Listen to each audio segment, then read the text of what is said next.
সারাটা জীবন সে যতই স্বাধীন চেতা হোক আর যাই হোক, তাকে শুধু ত্যাগ করেই যেতে হয়। মানে সে যত ত্যাগ করতে পারবে তত সে ভালো থাকবে। কিন্তু আর যদি কেউ বলে যে না এটা পারবো না, তাহলেই সে মানে আলাদা, সে ব্যতিক্রম। আমি আমার কথাই বলি। আমি বিয়ের আগে খেলতাম, স্পোর্টসে ছিলাম, কিন্তু মানে সেই বিষয়ে আমি কোনোভাবেই এগোতে পারলাম না, কারণ আমি কোনো সাপোর্ট পাইনি। সাপোর্ট পাইনি মিন্স বলছি, মানে আহ, একজন তো কেউ দরকার, যে একটা বাচ্চা তো জন্মেই সব কিছু সে বুঝে যায় না, তো যে এটা তোমার করা উচিত বা এটা করলে তুমি জীবনে এগোতে পারবে, সেইটা আমি পাইনি। ফলে কি করি, আমার বিয়ে হয়ে গেল।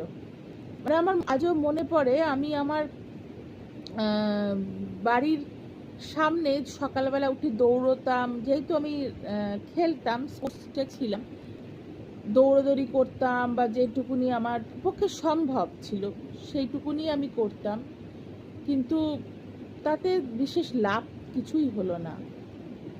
আর বিয়ের পর স্বামী ভালো, শ্বশুরবাড়ি ভালো, সবই ঠিক আছে, কিন্তু কিছু পায়ে শিকল এমন মেয়েদের বাধা পড়ে যায় যে মেয়েরা দোটানায় পড়ে যায়, যে সে যে সংসারে এসেছে সেই সংসারটা করবে, তার বাড়ির তার মানে তার সঙ্গে যারা জড়িত আছে তাদেরকে সুখী করবে, নাকি তার স্বপ্নটা পূরণ করার চেষ্টা করবে।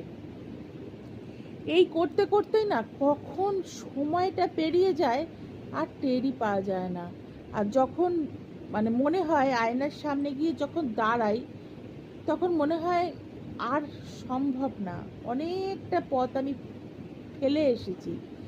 সেই জন্য আমি এই প্রজন্মের ছেলেমেয়েদের বলবো, যদি তোমাদের কোনো স্বপ্ন থেকে থাকে, ইচ্ছে থেকে থাকে, কারোর জন্য নষ্ট করো না, নিজের স্বপ্নটাকে কিন্তু পূরণ করো। কারণ আজ থেকে 20 বছর পর গিয়ে তুমি যখন আফসোস করবে না, তখন আর কিচ্ছু করার থাকবে না, শুধু আফসোসটাই আর তোমার চোখের জলটাই পড়ে থাকবে।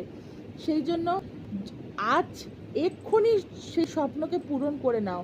আর সবচেয়ে বড় হলো পড়াশোনা।